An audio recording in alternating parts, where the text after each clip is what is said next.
You're tuning in to the Black Hollywood Live Network, featuring news, interviews, and commentary on all things Black Hollywood. Hollywood redefined.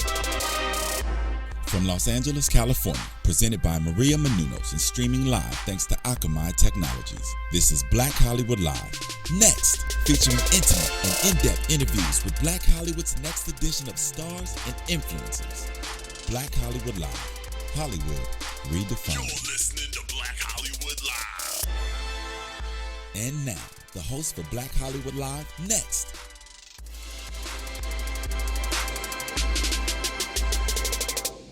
Welcome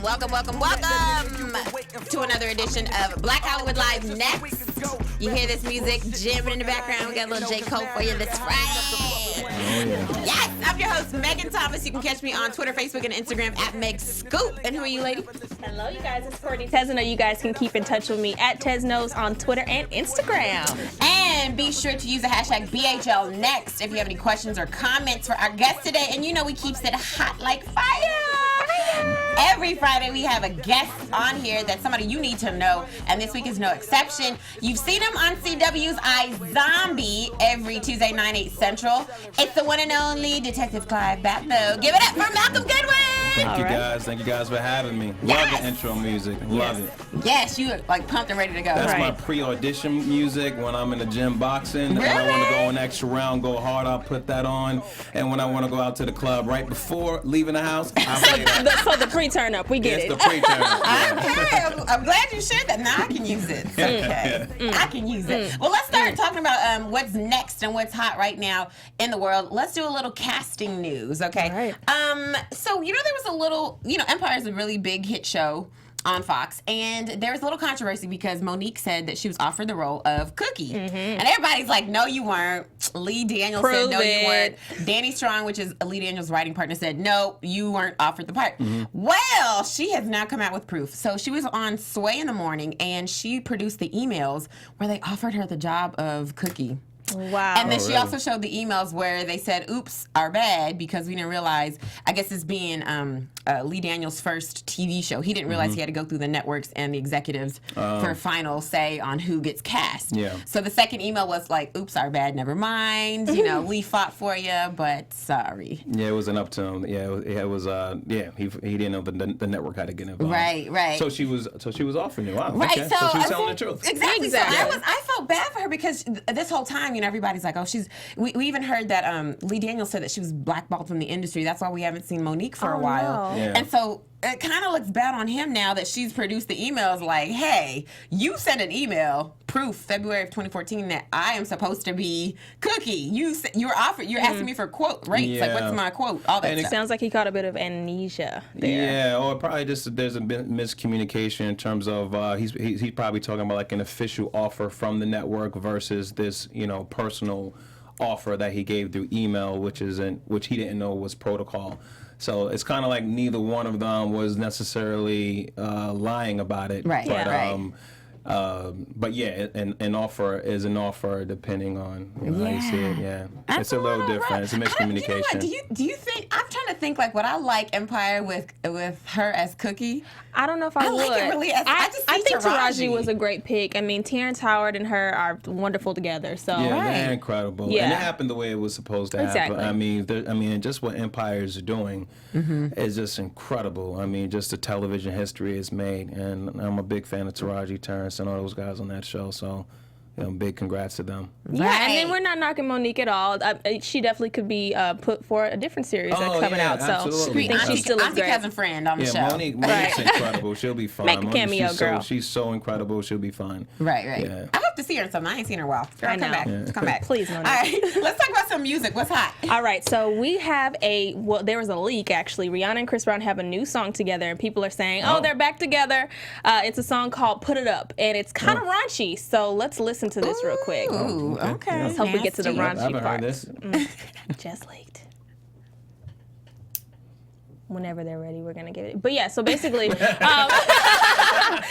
kind of it's really hot. So there's a lot of like raunchy lyrics, and I'm gonna let you guys listen to it before I tell you the rest of why it's so hot and why it's like bringing all this buzz that oh my gosh they're back together.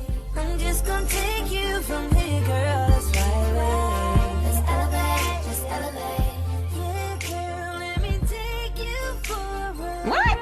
take you for a ride. Whoa. Hold on, is that Chris Brown singing? No. That's him talking. He said, girl, let me take you for a ride. Oh, I think the version we have is he sounded a little lower than he would. But I'm gonna read you some of these lyrics, you guys. Okay, so one that Rihanna says is, "Baby, you don't need to be scared of me. I guarantee that I'm not a mistake. I'm gonna give you all my love, and I hope that you won't misplace it. You hope that you created this ish, going insane with all this fear. Can't turn my back on it. I'm in love, gotta face it." So that was her lyrics. Basically, they're kind of giving us a little bit of their insight as far as their relationship. But what I want to go ahead and say for everybody saying, "Oh my God, they're back together. He just dumped Karrueche. He has a baby. What's going on, you guys?" Messy. Yeah, no. So before Chris Brown actually put out his X album, they recorded this. They just did not release it on this one because he didn't get cleared from Rihanna. So this is pre any of that drama. So there's Does that no make cheating. it any better? I don't know if it makes it any better on Karrueche's hand, but for everyone thinking like, "Oh my gosh, they're back together." This was before. This was before it all. Before it all I got happened. And y'all, I'm gonna let y'all go look up Chris Brown's lyrics because I'm not about to read some of the wrong things he said. But yeah, it's just basically what he would do to Rihanna or what he's done to Rihanna. And Oh my gosh. it just leaked. So that's the new fresh beats. I don't know. Would you guys be okay with them getting back together? I have no I comment.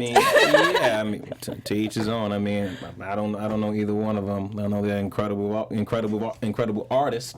So it's up to them. Exactly. You know, only they know what's going on with each other and what the real thing is. I think it's too much messiness. It is really messy. Too much drama in their lives. I think Chris needs to focus on taking care of his daughter because that's what's most important right now. Figure out the relationship stuff later because all these tabloids, I don't think his daughter needs to be in any of that. So just be a good daddy, Chris. Right. Well, let's talk about you a little bit, Malcolm. Alrighty. Yeah. Let's go back to your history. Yeah, let's take it way back. Yeah, I'll way back. Okay, so you were raised in New York, and that's huge in entertainment. Everybody wants to go to New York. What was it like being raised there, and did you always know you wanted to be an actor? Well, I grew up in Brooklyn, New York. Wait, what part of Brooklyn? Crown Heights. Okay. Crown Heights, 372 St. John's Place. We always got to say the entire address between Washington and Underhill. But no, I didn't know I wanted to be an actor growing up. I mean, I wanted to be a baseball player. I wanted to be a scientist. I used to enter all these science fairs. And I played baseball hardcore, and I was never good. I'll keep it real. What is your position? I was shortstop. That's softball, but I was shortstop. They had me. I played first base, and I played any of the outfield positions, and also catcher. Okay. And I was more, but yeah, I was never really that good. At least you're honest. Yeah. And then it kind of clicked to me. It just, I think in high school, that's when I just kind of gave it up and decided to focus on acting. But acting happened. I don't want to say by mistake, but probably by fate. I grew up with a bad speech problem. I stuttered, I stammered, and was all over the place. But the only time I was clear and articulate was when I would read material. When I would read something, and everyone would say, "You sound so different when you're reading material versus the way you talk." I can talk 1,000 miles per hour if I wanted to. So I had to learn how to slow myself down and pace myself. And so I felt comfortable talking, doing events. I was always a narrator or a host or something like that, and I felt comfortable in that position. And so I said, maybe when I grow up, I'll also narrate when I'm not doing the science thing. Mm-hmm. And they said, actually, what you're doing is acting. And that's when I applied. Did a teacher tell you this? Yeah, a teacher told me that. Yeah, they said this is acting. You're acting. It's make believe. So maybe you want to look into it.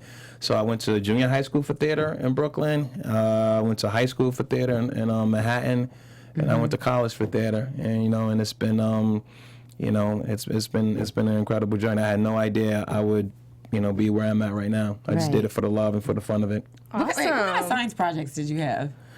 I mean, volcanoes. I did all kinds. And vortexes. I used to do all these crazy things. I didn't get to that level of vortexes. Yeah. So it was. But yeah, it feels like another lifetime. But that's what I wanted to do. Awesome. Yeah. Well, you're doing great at what you do now. So who inspired you? Who were your role models? my teachers. I was really inspired by my teacher. I grew up. Neighborhood was rough, but school was a safe haven. And it was really my peers. I looked up to a lot of people, my contemporaries and things like that. And I remember looking up to Puff Daddy. I'm looking up to him. He's doing it. Right. Because I can relate to him. He's from Harlem, and because I also grew up in Harlem. I always say I'm from Brooklyn and Harlem, because I moved to Harlem when I was 12, but yeah, I looked up to, actors. Denzel Washington. I grew up watching everything that he's done. Sidney Poitier, but mainly it was probably people I can touch and feel. I couldn't really, I needed to experience and feel your energy. So it was a lot of teachers growing up. A lot of my theater teachers I looked up to. And also, since you're a New York dude, who's your favorite rapper?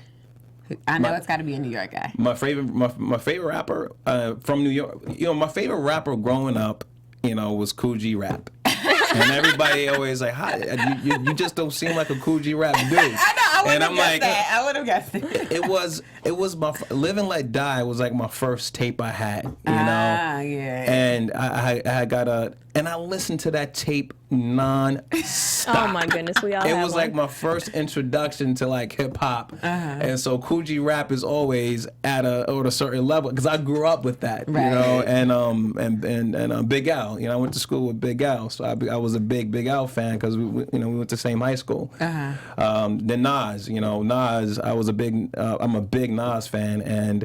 Everybody at that time thought they had a 16, thought they could spit. Everybody had a quick 16. We all did. We all had it. And I remember when Illmatic came out, and I'm just like, I just can't. I retired. I said I can't do it. I give it up. But yeah, and obviously Jay-Z and Biggie. Okay, so out of the three, Jay-Z, Biggie, Nas, who's the best? Who's your pick? You got to pick one. If I had to pick one, I'll pick Jay-Z. I mean, just because of his body of work. It would be Jay-Z. Definitely. Okay. Yeah. And then you really consider yourself like quiet and reserved. What did you learn from Julia Richmond in New York? What brought out that performer in you? I think probably not being able to really express myself in life. When it was time I put everything that I was bottling up into a character. And I just went for it, and just to see that people respond to that and react to that was incredible. And in life they were like, "You never talk." I'm going, "You don't say that," but then on stage I'm like this big personality, this big character, and just going for it. And obviously I got past that part where I finally heard myself and was able to make the corrections and talking. I'm like, I've been sounding like that for all that time, and I didn't hear myself. For me, it sounded the same way. Right. But finally it clicked, and I was able to change it like that, and started to come out my shell, on a personal level, and letting those things that I let out on stage show themselves in life. Definitely. And what is Julia Richmond for those who don't know? Yeah, it's actually called Talent Unlimited High School now. Okay. Oh, okay. Yeah, and when I was there was a small program. It was a small program within Julia Richmond called Talent Unlimited. We called it TU. And when I went there, one of my big inspirations was Mos Def. Before he was Mos Def, he was Dante. He was an actor. He was in the Cosby Mysteries. He was on the Red Fox show. So we knew him as an actor, and he actually helped me get my first manager. His manager became my first manager, and I wasn't even really serious about the acting thing like that. It was just something just for fun. I didn't think, you can make money from anything. I didn't think that. I just did it because I enjoyed being on stage and performing with my friends. But Mos Def was definitely a big inspiration for me. It's funny calling him Mos because it's Dante. But he was a big inspiration with me coming up being a young actor. He also taught me how to swim. Really? Wow. Yeah, he was on the swim team, and I was on the swim team. What? Y'all like two of the few black people I was who just swim. about to say that. Yeah, exactly. People say black people can't swim, so that was a main thing. I think it was Mr. Zarinsky, that was a swim coach, and I was just like, I'm gonna break that stereotype. I'm gonna learn how to Yes, swim. you learn your survival skills. Yeah, I love most that. Most could swim. Wow. He could swim. A lot of people don't know that. I know, Oh my especially in New York. I would think like New Yorkers don't really swim because, or unless you go to like the pools The in coast. the summer because it's cold most of the year. Like it's cold, Yeah. you know, like. Oh yeah, and there's in Harlem it was like Jackie Robinson Park, and that pool everything is only 3 feet, so you really can't can't swim do it. anything. You can't really get it in 3 feet. You Might can't even scrape dive your in knee. 3 Might feet. scrape that knee at the Exactly. bottom. Yeah. Yes. So, but this school, Julia Richmond, randomly had a swim program. Right. They had a swim program, and I saw it as an opportunity to learn how to swim, and I went for it. And, That's dope. and I'm okay. I wasn't really great. I never won a race, not one. I never. okay. So I suck at swimming and I suck at baseball. Oh, okay. But It's you're all good right. at acting. Right. Acting worked out. Everything seemed to work out on the acting Right, front. right, So let right. me stick with that. Oh my goodness. Yeah. And then let's take it back to high school. What would your classmates say about you? Like, what was your stereotype in school? Were you a nerd? Were you a jock? Were you any of those things? I was probably just a theater geek, but we wasn't considered geeks like that because everybody we was all from the block. You know, it was a bunch of hood cats doing Shakespeare. You know, and even at chorus, it was all a bunch of hood cats. You know, singing at my boys. You know, was in chorus. They'll go to the White House, going to sung at the White House, and come back and we getting it cracking on the block. You know, Right. And so it was. But yeah, I was just a theater nerd, but not nerd in that sense because we was still You cool. still had We still swag. had So swag. everybody at your We school had was all pretty that. cool. Yeah, everybody was real cool, and then I started playwriting, and producing plays and stuff. So I kind of created my name in high school in terms of being like an entrepreneur and creating my own material and stuff for my friends to be in. And then besides acting, what other jobs did you have? Like, did you have any weird jobs before you started doing this? I tell people I had 57 9-to-5 jobs before 57, and I didn't know it was. I think I got the list in my pocket on a Are you notepad. serious? Yeah, I had to Wow. do this Facebook poll, and it was how many jobs did you have? And so I just kind of went down a list. I started working when I was 11 years old. Bagging groceries at the supermarket, and I don't know, growing up, and at that point I was living in Harlem, so we just had always wanted to have money in your pocket, so I always just found a 9-to-5 job, even like the summer school, not summer school, the summer jobs. I forget what they were called, but I did that every year, and I always managed two, three jobs all the time. Wow. Yeah, and I didn't know it was 57. It was just to survive. What's the craziest one that you've had? The craziest job I had. The craziest job I had was probably wrapping lumber. Wait, what? Yeah, What random. is that? It's, oh man, yeah. I hope this doesn't. A lot of my stories turn real dark without me even knowing. My my classmates at iZombie could tell you. They said Malcolm will start a story that sounds so pleasant and funny. All of a sudden, it takes a weird turn and become dark. So I hope this one doesn't do it. But no, I was. I think it will.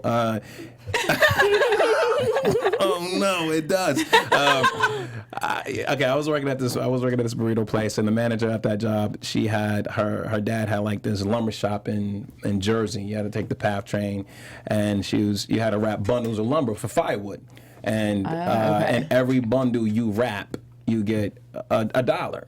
And I'm thinking, how hard can that be? Just take the plastic wrap it around. So I would go to Jersey on weekends, and it's a bad story. It does end bad. You gotta get it out. But it's I would go there and wrap the lumber, and it took a long time to wrap one bundle. Like Right. one bundle took sometimes 30, 45 minutes because you had to find the right pieces of wood to put together because it was all chopped up sloppy. And but we came out with a system, me and my 3 friends, where we were just like, we have to do this as a collective, not one at a Right, time. We right. have to teamwork this, and then we ain't if making no money. We're not making any money. So if we do 60, everybody's making $20 each. So we averaged maybe about 60 bundles a day. Wow. And had to split $60, and it was all this work for $20. But Wow. we really, really wanted that $20, and I think it was payday, and I was calling the woman, and it's a terrible story. I feel so bad. I was calling the woman, and I forget her name, and I was calling her, and for this $20, and I'm like, how come she ain't picking up her phone? And it turned out she got in a car accident. Oh, And no. yeah, and she died. And of course it turns dark. Of course, that's one of my stories. Okay, that one turned dark. Yeah, it turned Did dark. you get your $20 though? No, I didn't get it. But I felt bad for thinking. I'm like, well, I guess I'm not gonna get that $20. That's a separate issue though. That's okay. You don't have to. Yeah, I was like, Yeah. I guess I'm not gonna get that $20. And, Someone has to get it. so that was my that was the end of that job. So basically, that's the day you volunteered. That is hilarious. Yeah, Oh yeah. I got some weird ones. I got some dark ones. I Jeez. believe you do. That's probably why they picked you for iZombie. Yeah. I don't know. I think maybe the genre just inspired a lot of because my cast base could tell you. There's listen, it will take a turn. There's some crazy stories. So, yeah. Well, maybe that prepared you for this because you Right, needed that right. as inspiration. Oh, exactly, Right. exactly. And then, exactly. so what you said you went to college, right? Yeah. What school did you go to? I went to SUNY Purchase College. And you said you studied theater there? Yeah. Is that when it solidified for you? Like, okay, I'm gonna make a living as an actor doing this. Yeah, it was because I took a lot of time off. I took 6 years off after I graduated from high school, and I got into like NYU for filmmaking for the first year. I got into a few colleges, but I didn't take it. And because I don't know, I wasn't really serious about it at that time. I'll be honest. I was more serious about the writing side, and acting was just a fun thing. That's all it was. So within that 6 years, I did some commercials here and there. I just go out on random auditions. But what happened is I would go on these open calls on these Backstage, like Backstage Magazine. And whenever I was like upset or like, I don't know, I would just go into the magazine and audition for something. And I think 4 out of the 5 things I've auditioned for over that 5 years, I booked. Oh wow. Yeah, and then the biggest one being this movie called Color of Justice with Gregory Hines, F. Murray Abraham, Judd Hirsch, Dule Hill, Eugene Bird. And next thing you know, I'm in Canada, and it was just so weird because I'm like at that point I didn't travel, I didn't see the world. I'm just a dude straight from straight from the block. And I'm like, I'm thinking that they're fooling me with anyway. So I do that movie. It was a great experience, but I decided, all right, well, I'm giving this maybe 25% of my time and it's working out. What happens if I give it 100%? Right. What happens if I go all in with this acting thing? And I said, all right, fine. I applied to one school. I said, if I get into this one school, they audition, I don't know, anywhere from 7,500 plus students, and they only accept 24. Wow. And I said, if I'm one of the 24, I will give 100% to this. And I went to that audition. I had a dusty monologue that I hadn't done since high school at that time, and it was the best I've ever done that monologue with that 6 years of life on my own before going to college, and that struggling with that all that experience. And I did that monologue, and then I found out literally like maybe 3 days later, I was one of the 24 that got in. So crazy. And so it was, and so I kept my word. I was like, I'm all in, and that's when it started. That's when everything kind of started, and in terms of a career, and yeah.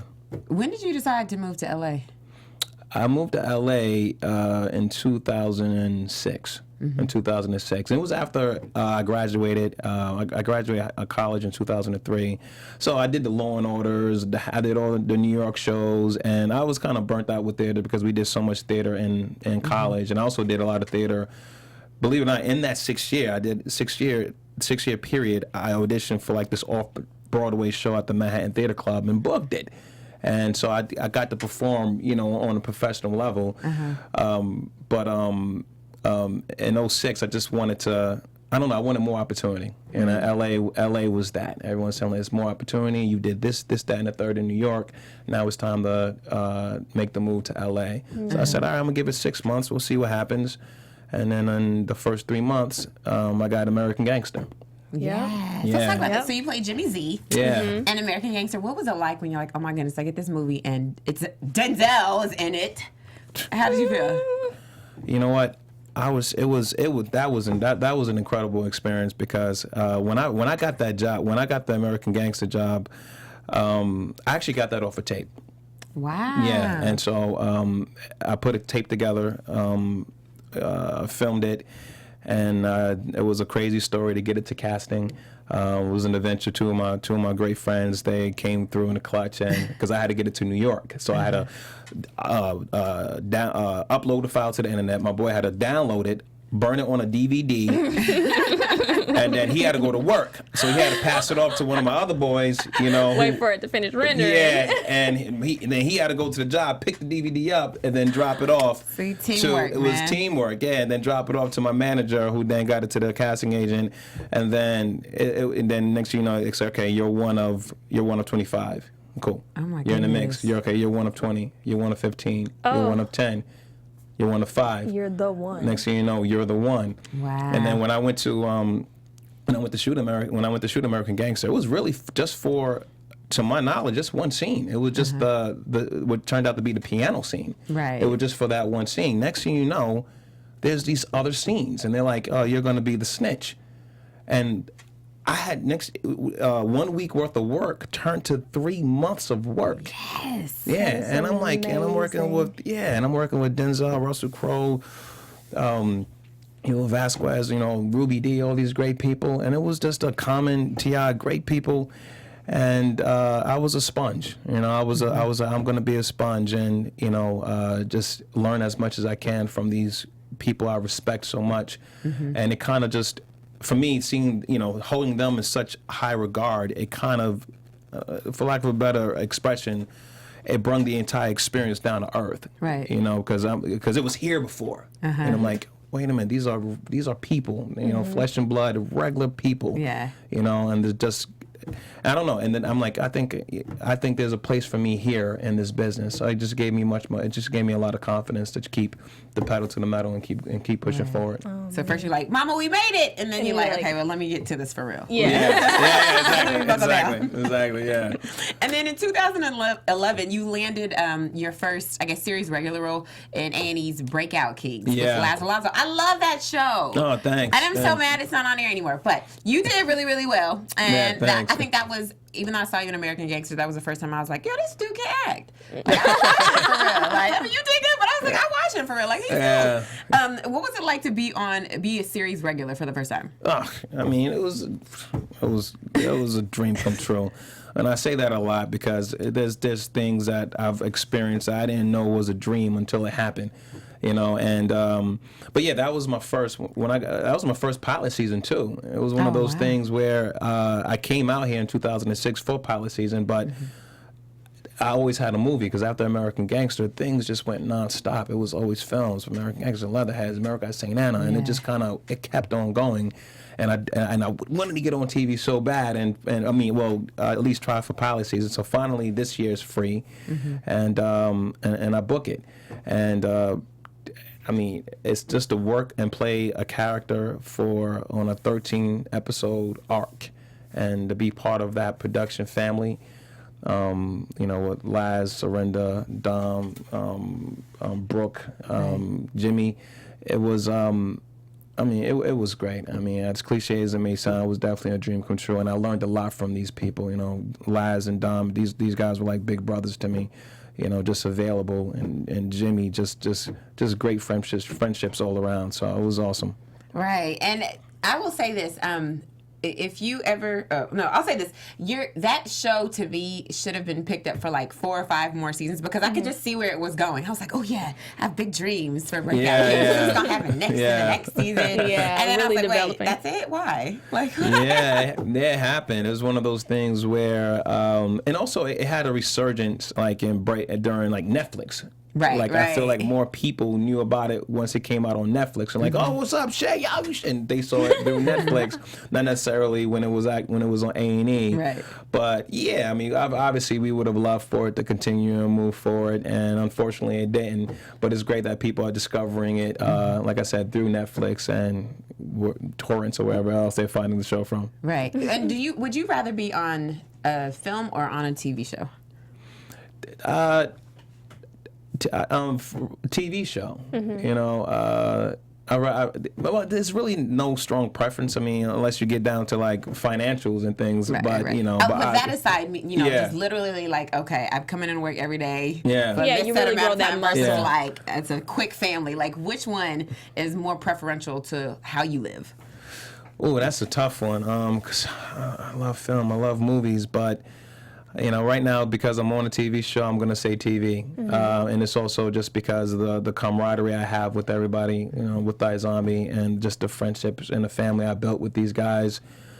It's been incredible, you know. Versus sometimes when you're in a movie, you don't really get a chance to meet everybody. You know, American Gangster that's was true, a yeah. big cast. I didn't meet everybody. I didn't have time to like I would have loved to chill with Cuba Gooding Jr. I'm such a big fan, and he played but we didn't work the same day. Right. Where with a TV show, you're gonna work with everyone, you're gonna see with everyone, and it's also an opportunity to grow, to progress in your character. Like for Detective Babineau.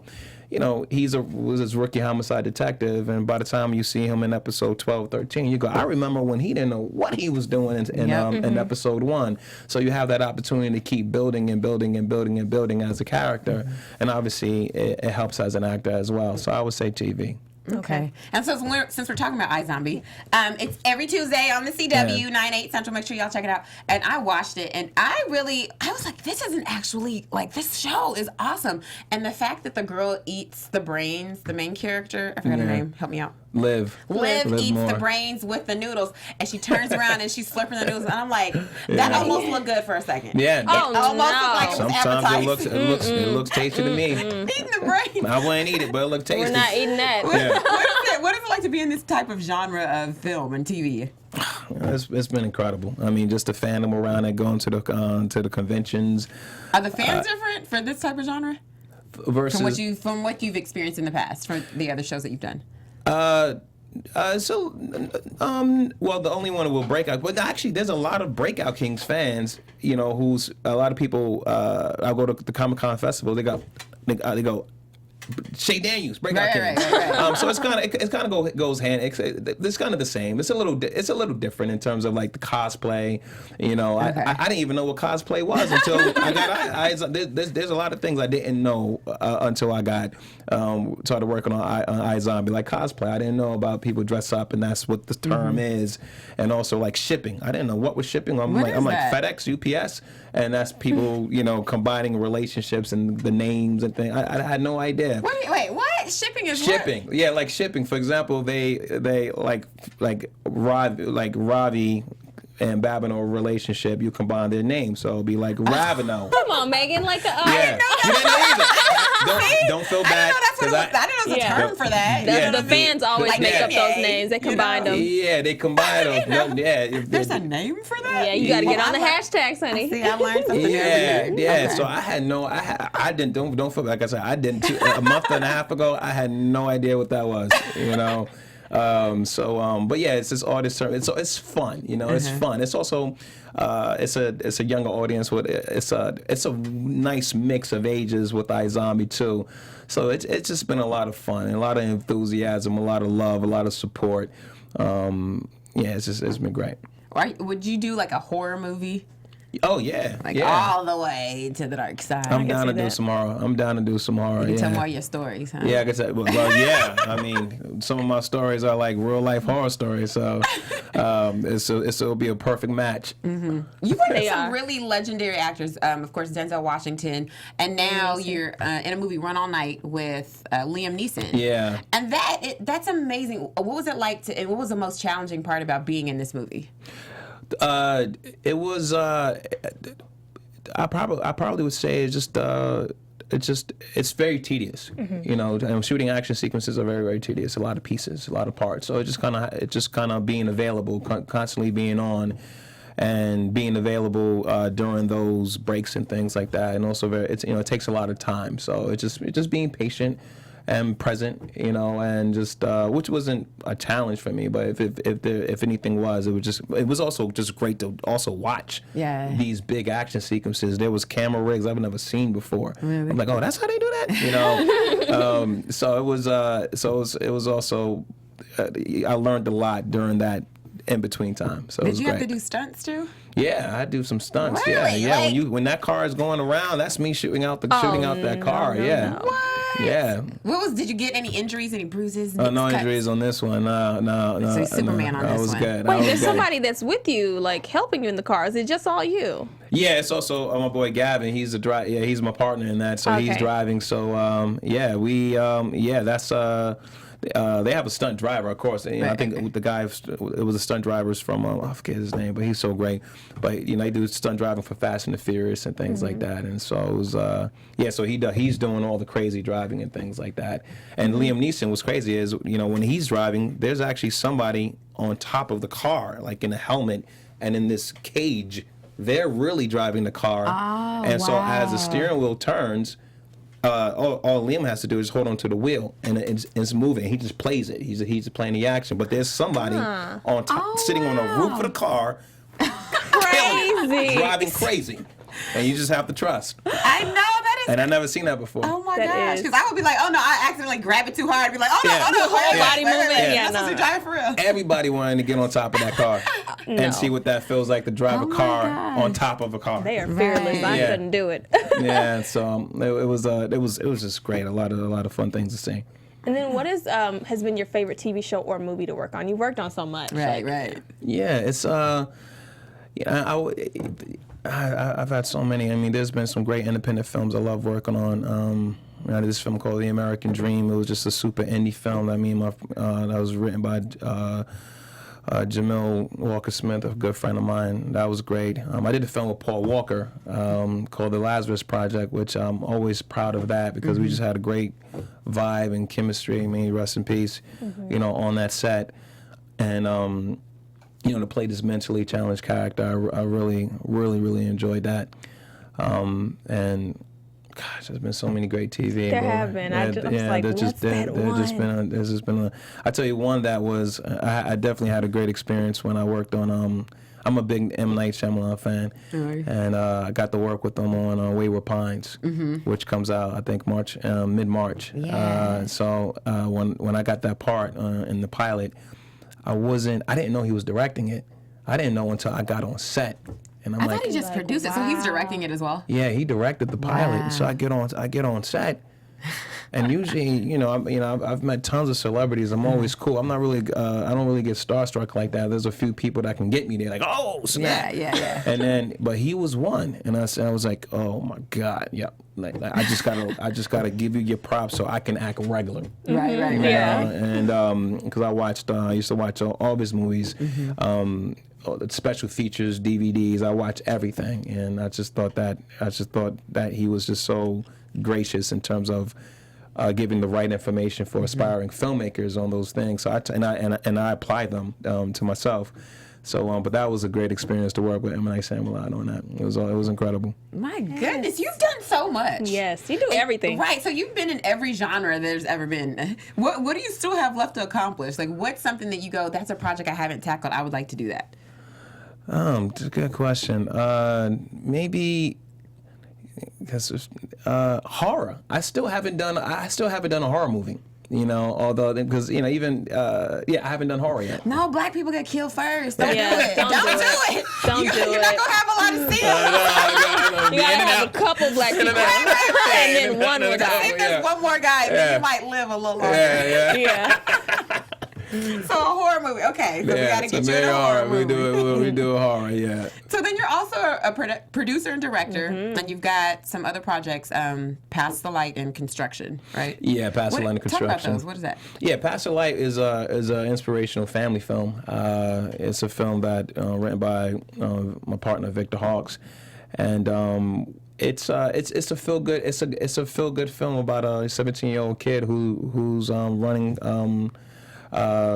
for Congress, in order to bring his community together, and just promote a message of love and positivity, and us working together as one in order to achieve it. So it's just a great feel good film. We took all around the country, standing ovations everywhere, and the other one is Construction, which is a romantic comedy / musical, and also ran by Victor Hawks. You know, he was a big Broadway actor, so it stars him, and that film comes out at the end of the year. Awesome. And then what other upcoming projects do you have going on? I have a film coming out called Lucky Number, which stars Tom Pelfrey, Joey Russo, Natalie Hall, Method Man, and we shot that in New York City, and actually it's premiering at the Soho Film Festival, I believe, May 16th. If I got that date wrong, you can look up Soho Film Festival if I got it wrong, but I believe it's May 16th. But that's a fun, super fun comedy. Brendan Murphy's the director of it, and so that comes out May 16th in the film festivals before it hits the theaters. You are everywhere. Yeah, it's you know what, it doesn't seem like. Yeah, I try to stay busy. You're right. I'm everywhere. I try to stay busy. Yeah. How do you keep that energy up? Like, do you work out? Do you have a fitness regimen? Like, what do you do to keep your energy going? You know, I do it. I love it. You know, I really hold on to that moment when I was on stage as a little kid. You know, when I didn't have my own responsibility was to go to school and get good grades. You know, I didn't have the responsibility of family and taking care of this, that, and the third. And you didn't have any of those responsibilities. I did it for fun. And there was a period where it wasn't about the fun. It was about something else, you know. But I got back to that. You know, I was able to find my way back to that during the American Gangster years, and it kind of kept on going from there. And so it's really, so if it doesn't feel like work to me, you know, because I'm doing, you know, like they say, if you're doing what you love, if you do what you love, you never have to work a day in your life. And I'm like, that's so true. So like sometimes I don't even know how busy I am. I'm like, yeah, I did that too. But it's just trying to stay active, you know. But then with you being so busy, do you have time for relationships and family? Are you in a relationship? Yeah, I'm married. Yeah. So how long have you been married? Yeah, I've been married for 8 years. Oh my goodness. Yeah. So how do you balance the family and then doing all of these millions of projects that you do? It's easy, you know.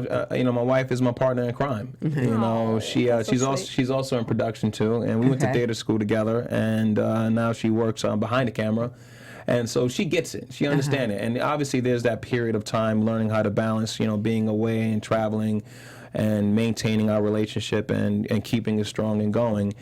And we just learned. We just stay open, stay available, stay honest with one another, and we found a way to make it work for ourselves. And it's our way. You know, our way may not work for somebody else, but it works for us. That's good, and we're happy with it. Would you want your kids to do acting in theater, TV, film? Would you want them to be in the same industry as you guys? You know, I don't have a problem with that. There was a time when I was younger, I thought I would. And that's before I knew as much as I did about the business. You know, you think about young actors coming up, and all they do, you know, at least in the tabloids, they promote the actors that have gone south, you know, that have done the bad things. That's 5 of them. That's 5 of thousands of young actors. And those thousands are doing just fine. And that 5 is not a reflection of these other young actors. You know, I've worked with so many, especially during Pass the Light, with great parents. You know, they don't got these stage moms and dads that's driving them crazy, but they'll never make the tabloids. You know, they'll never make the tabloids. You know, as soon as somebody you know, careers go south or start doing some bad stuff, you hear all about it, and then that's a reflection on everybody else. And unfortunately, you know, that's how things work in the media and our society. Everybody focuses on that negative, and it has to be, oh, that's everybody now, and it's not. You know, so I don't mind. So my answer is, yeah, I wouldn't mind. Now that I know what I know, absolutely. If it makes them happy, if they enjoy it, if they're having fun with it, absolutely, they can actually be in this business, and they'll be okay because I'm their daddy. So they don't got to worry about any craziness. Good. And if they're your kid, they're gonna have so much talent. They're gonna be busy. Every parent, you want to open you want to give your children the best opportunities. Give them opportunity, and so hopefully I will be able to do that. And before we get out of here, where can all of your fans find you on social media or online? Yeah, I'm at Malcolm J. Goodwin on Instagram, Malcolm J. Goodwin on on Twitter. Okay, all around. Yeah, all around. So yeah, and I try to stay as active as I can on the social media. I'm getting better. You have to these day and age. My castmate Raul Coley, they're so good at it, so I'm getting better. Good. Where can we find you, Courtney? You guys can keep in touch with me at Teznos on Twitter and Instagram. Be sure to use the hashtag BHLNext and let us know what you thought about this episode. And as always, you can find me, Megan Thomas, on Facebook, Instagram, and Twitter at Meg Scoop, like Scoop of Ice Cream. Don't forget to check out Malcolm Goodwin every Tuesday on CW's iZombie 9/8 Central. Also, you can see him at Run All Nights with all film theaters everywhere. Everywhere. You Basically, can find him turn everywhere. on your TV, open your eyes, And look he's on there. a billboard or a trailer on the side of a bus, something. Malcolm is there, okay? Right. Yeah. Just check him out. We'll see you next week, y'all. All right, you Bye. guys. From producers Maria Menounos, Dario Kristen, Tiana Hobson, Kevin Undergaro, and the entire BHL crew, we would like to thank you for supporting Black Hollywood Live, the first online broadcast network dedicated to African American entertainment. For questions and comments, contact us at info@blackhollywoodlive.com. Like us on Facebook, tweet us or Instagram us at BHL Online. And I'm your BHL announcer, Scipio. Instagram me at Planet Scipio. Thank you for tuning in. Hollywood Redefined. The views expressed here are those of the host only and do not necessarily reflect the views of BHL or its owners or principals.